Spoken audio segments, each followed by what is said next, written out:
So in non-duality, or consciousness-only model, the foundation is that everything, me, my inner life, me as a person, and the world around me, is basically made of one substance. Everything can be reduced down to that, and we call it consciousness, but that's just a word. You can call it anything.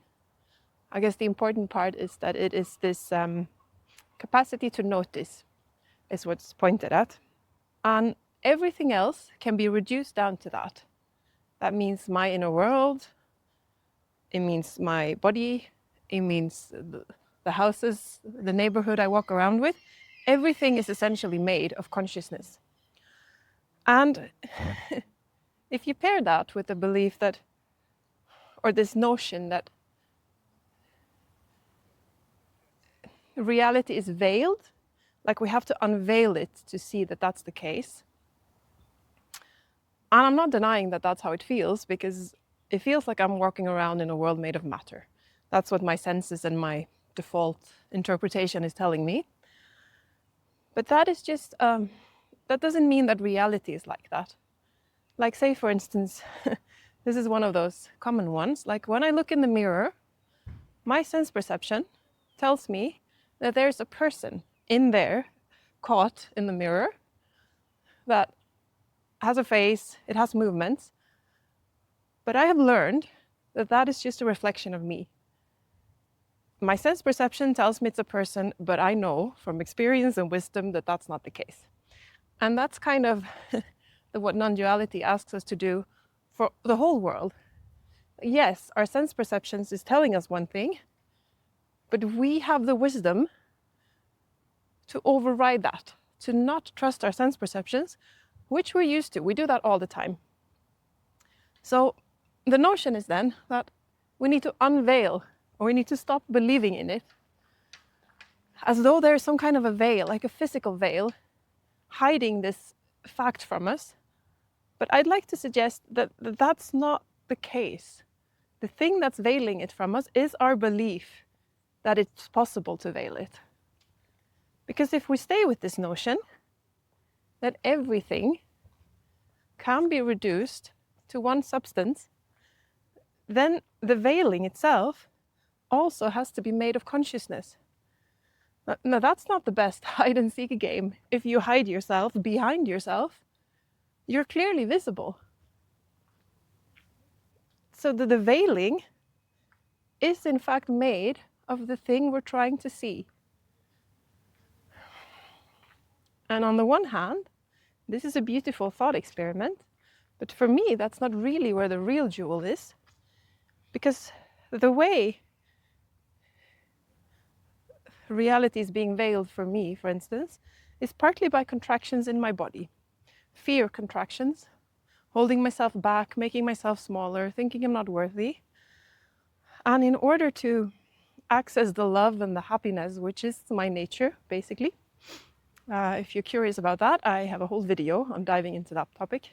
But now let's just stay with that. That's what non-duality suggests. So in order for me to access that, I need to work on my contractions in my body. And that means letting go. And if I think I'm letting go of something alien, something that's actually different from what I'm looking at, it easily becomes a struggle. I have to work to let go of this other thing. But once that flip, or this is what I experienced anyway, that I don't need to let go of anything. I just need to see reality in the thing that's veiling it. And that makes it almost go like poof. There is no letting go that needs to happen. And I think this is what's being pointed at when the ancients' wisdom, so to say that there is nothing to do. There is nothing to unveil because there isn't a veil. The thing to do, though, is to stop believing in it, is to see that the thing that's veiling us from all this yummy thing inside, from realizing that when we look at the world, we're not looking at something alien, we're looking at ourselves.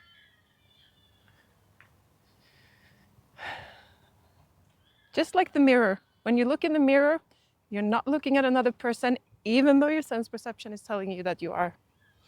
You're looking at yourself. And once you know that, you will always see yourself in the mirror. You'll never get that confused for another person. It's so obvious. Yeah. I'm just cruising about the people here. I'm out walking in Gothenburg, which is where I live.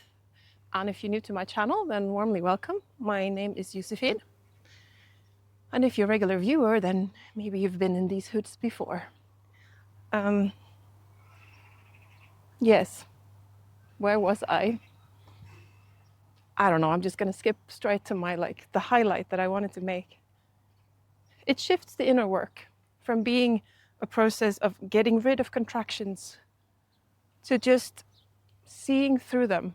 And that will, or that's my experience, seeing through them, knowing that they are actually consciousness, they are love, they are the thing that they seem to be veiling, that will make them soften, but that isn't the point. Because once we see them as our essence, it's made of us, it's not so important that they will soften anymore.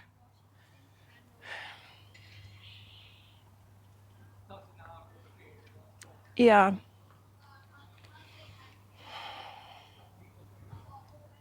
The curiosity of viewing all of this bundle of stuff we're up to, our thought process and our contractions in the body mind. For me, that's the real juiciest thing about living non-duality. The fact that the mind kind of have to understand non-duality has been very useful for me, because that means that my mind can facilitate this understanding. It can help me to see myself in the mirror, to see myself in the world, to not trust my sense perceptions. But really, that's just the details. The yumminess is to love the world, to love myself, to find happiness wherever I am, because I'm it. Not as a belief, but as a lived experience. Yes. Consciousness, veiling consciousness with consciousness. Oneness doing its thing. Okay, anyway, I'm off to get a coffee, and I hope to see you next time. I don't know what that was, but I enjoy your company. Take care, my friend.